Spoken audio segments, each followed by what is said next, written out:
દિવસે જ ઉમેદવારી પત્ર પાછું ખેંચાતું હોય એ સ્પષ્ટ જણાતું।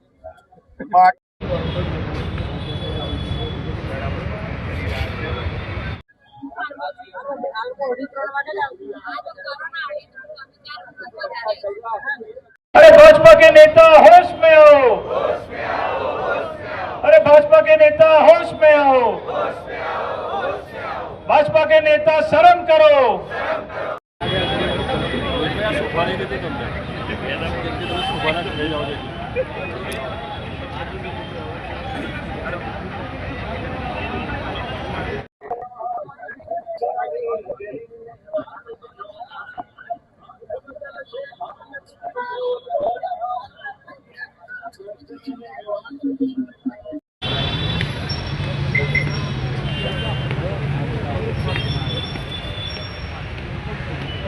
ગુજરાત રાજ્યમાં 720 કરતા પણ વધારે બેઠકો પર ધાક ધમકીનો માહોલ, ડરનો માહોલ ઉભો કરીને જે બિનહરીફનો કારસો રચ્યો છે, જે ષડયંત્ર વડોદરા બચાવો, લોકશાહી બચાવો, લોકશાહી બચાવો, લોકશાહી બચાવો, લોકશાહી બચાવો, તાનાશાહી નહીં ચલેગી।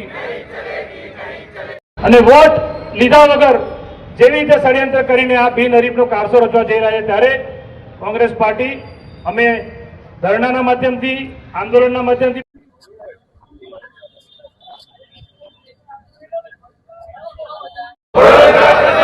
લોકશાહી બચાવો, લોકશાહી બચાવો, લોકશાહી બચાવો, अरे तानाशाही नहीं चलेगी, तानाशाही नहीं चलेगी, हिटलरशाही नहीं चलेगी, हिटलरशाही नहीं चलेगी। अरे भाजपा के नेता शर्म करो।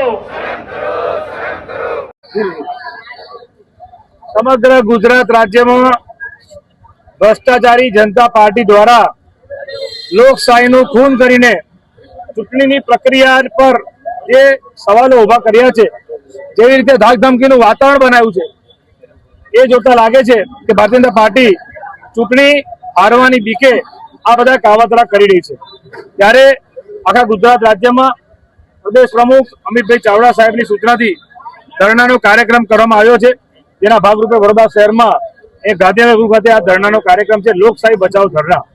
कारण के लोकशाहीमां સૌથી મોટો તહેવાર એ ચૂંટણી છે અને ચૂંટણીની પ્રક્રિયામાં સરકારી મશીનરીનો દુરુપયોગ કરીને ભાજપ જે ષડયંત્ર કરી રહી છે એની સામે અમને સખત શબ્દમાં વાંધો છે અને માટે આજે ગાંધીજીની પ્રતિમા પાસે અમે અહીંયા ધરણા પર બેઠા છે। કારણ કે આ મહાત્મા ગાંધીએ જેમને આ દેશને અંગ્રેજોથી આઝાદી અપાવી હતી, સત્યના અહિંસાના રસ્તા પર અમે પણ મહાત્મા ગાંધીના માર્ગદર્શન માર્ગ પર ચાલનારા લોકો છે અને ગાંધી બાપુના રસ્તે આજે ધરણા પર બેઠા છે। કારણ કે આપણે બીજી આઝાદી લડાઈ લડી રહ્યા હોય, અંગ્રેજોનું જે શાસન હતું એવું એના કરતા પણ વધારે ક્રૂર શાસન આ લોકોનું છે એવું લાગે છે, ત્યારે એને અમે સખત વખોડીએ છીએ અને માટે આજે લોકશાહી બચાવ ધરણાનો કાર્યક્રમ કર્યો છે। પ્લેકાર્ડ, બેનર સાથે સૂત્રોચ્ચાર સાથે અમે આ ધરણાનો કાર્યક્રમ રાખ્યો છે, જનતામાં જાગૃતતા લાવવા માટે, પ્રજામાં જાગૃતતા લાવવા માટે।